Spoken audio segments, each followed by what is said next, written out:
अस्सलामु अलैकुम वरहमतुल्लाहि वबरकातुहू। अशहदु अल्ला इलाहा इल्लल्लाहु वहदहु ला शरीका लह व अशहदु अन्ना मुहम्मदन अब्दुहु व रसूलुहु। हिंदू मुस्लिम यूनाइटर यूट्यूब चैनल में आपका स्वागत है। आज हम आपके सामने अथर्ववेद कांड 10 सूक्त 2 और मंत्र 33 को लेकर उपस्थित हुए हैं। आइए इस मंत्र का उच्चारण, भाषार्थ और अर्थ देखते हैं। प्रभ्राजमनां हरिणीं यशसा संपरिवृतां पुरं हिरण्ययीं ब्रह्मा विवेशा पराजिताम्। अथर्ववेद कांड 10 सूक्त 2 मंत्र 33। भाषार्थ देखें।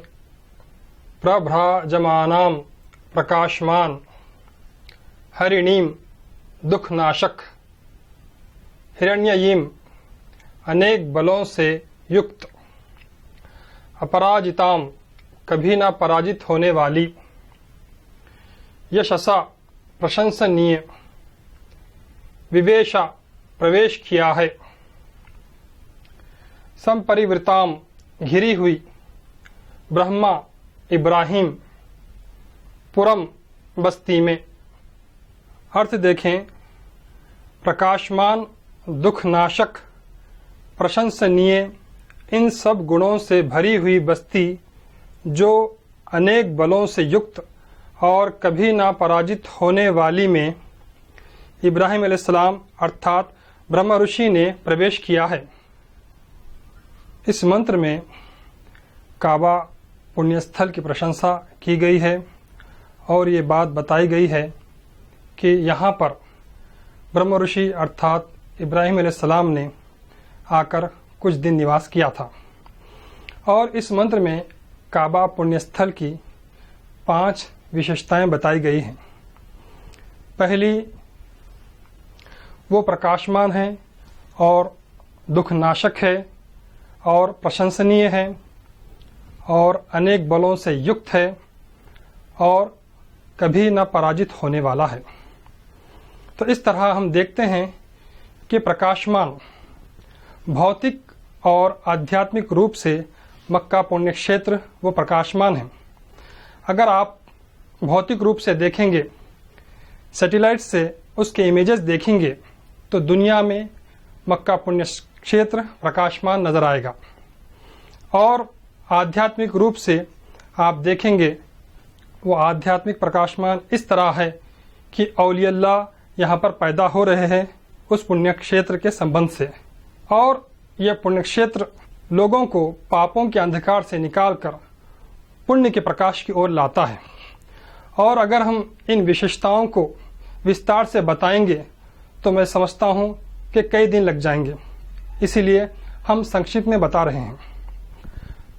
और दूसरी विशेषता ये बताई गई है कि वो दुख नाशक है, अर्थात दुखों को समाप्त करने वाला है। यानी वे अपने मानने वालों में भेदभाव को ख़त्म कर कर वो एक ही धागे में पुरोकर समानता स्थापित करके दुखनाशक कहलाता है। और तीसरी विशेषता जो बताई गई है वो प्रशंसनीय। हम जानते हैं कि सारे विश्व में काबा पुण्यस्थल वो तारीफ किया जाता है, क्योंकि यही वो पुण्यस्थल है जो भेदभाव, ऊंच नीच, गोरा काला, अमीर गरीब, इस सब को एकत्र करके समानता स्थापित करता है। इसीलिए वो प्रशंसा के योग्य है। और चौथी विशेषता जो बताई गई है वो अनेक बलों से युक्त है, अर्थात सब शक्तियां उसके अंदर है, भौतिक और आध्यात्मिक। भौतिक शक्ति ये कि कुरान में सूरह आल इमरान में अल्लाह ताला मक्का पुण्य क्षेत्र का दूसरा नाम बक्का बताया है, अर्थात दुश्मन को खुद ही नाश करने वाला। हम इतिहास में देखते हैं कि अब्राहा जो यमन का गवर्नर था वो अपनी बड़ी सेना को लेकर काबा पुण्य क्षेत्र को नाश करने के लिए आता है, परंतु कोई इंसान उस सेना से मुकाबला करने के लिए नहीं आया। केवल काबा पुण्य क्षेत्र की दिव्य शक्ति ने उस सेना का नाश कर दिया।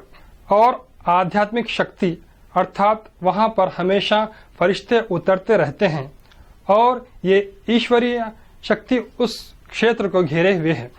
और पांचवी विशेषता जो बताई गई है वो है कभी ना पराजित होने वाली। इतिहास गवाह है कि काबा पुण्य क्षेत्र को कोई भी दुश्मन पराजित नहीं कर सका और उसको अपने कब्जे में नहीं ला सका, और ये पुण्य स्थल अपराजिताम की गवाही दे रहा है। इस प्रकार हम देखते हैं कि अथर्ववेद कांड 10 सूक्त 2 के मंत्रों में काबा पुण्य स्थल की भविष्यवाणी और प्रशंसा, महत्ता और श्रेष्ठता बताई गई है। आइए हम इन मंत्रों का सारांश देख लेते हैं। अथर्ववेद कांड 10 सूक्त 2 मंत्र 26 में ये बात बताई गई है, वो काबा पुण्य स्थल एक अजीमुशान कुर्बानी की गवाही दे रहा है। इसके लिए आप हमारा सीरियल नंबर 24 का वीडियो देख सकते हैं। और अथर्ववेद कांड 10 सूक्त 2 मंत्र 27 में ये बात बताई गई है कि वो हमेशा हमेशा दुश्मनों के हमले से महफूज रहेगा और वो रेगिस्तान होने के बावजूद अनाज और फलों की कभी कमी नहीं होगी। और इसके लिए आप हमारा सीरियल नंबर 25 का वीडियो देख सकते हैं। और इसी सूक्त के 28वें मंत्र में ये बात बताई गई है कि वो पुण्यस्थल तिरछा होगा, अर्थात लंबाई और चौड़ाई की कोई भी दीवार एक दूसरे के समान नहीं होगी। इसके लिए आप हमारा सीरियल नंबर 26 का वीडियो देख सकते हैं। और इसी सूक्त के 29वें मंत्र में ये बात बताई गई है कि ये पुण्यस्थल जहाँ पर एकेश्वरवाद अर्थात एक ही परमात्मा की प्रार्थना के कारण वहाँ पर आध्यात्मिक जीवन और ब्रह्म ज्ञान प्राप्त होता है। इसके लिए आप हमारा सीरियल नंबर 27 का वीडियो देख सकते हैं। और इसी सूक्त के 30वें मंत्र में ये बात बताई गई है कि जो व्यक्ति इस पुण्यक्षेत्र की वास्तविकता को जान लेता है तो उसका आध्यात्मिक ज्ञान और आध्यात्मिक उन्नति कम नहीं होती है बल्कि बढ़ती रहती है। इसके लिए आप हमारा सीरियल नंबर 28 का वीडियो देख सकते हैं। इसी सूक्त के 31वें मंत्र में ये बात बताई गई है कि वो 9 दरवाजे और 8 चक्कर वाला है। इसके लिए आप हमारा सीरियल नंबर 15 का वीडियो देख सकते हैं। और इसी सूक्त के 32वें मंत्र में ये बात बताई गई है कि वो 3 स्तंभ वाला और उस पर 3 आड़ी लकड़ियां वाला है।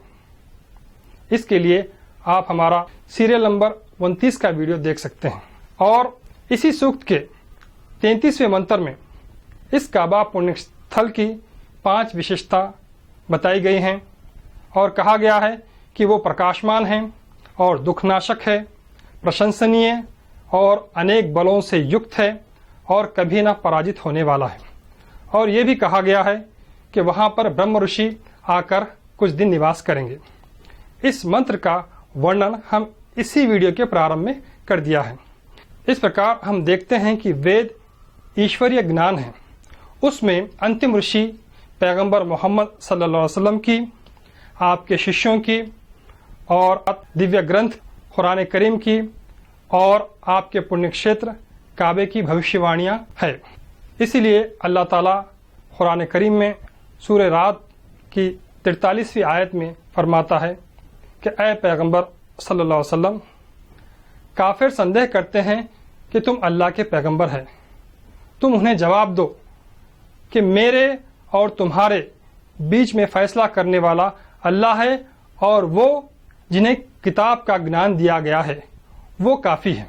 तो इस प्रकार हमने देखा कि अथर्ववेद कांड 10 सूक्त 2 में बहुत सारे भविष्यवाणियाँ काबा पुण्य क्षेत्र के संबंध में दी गई है।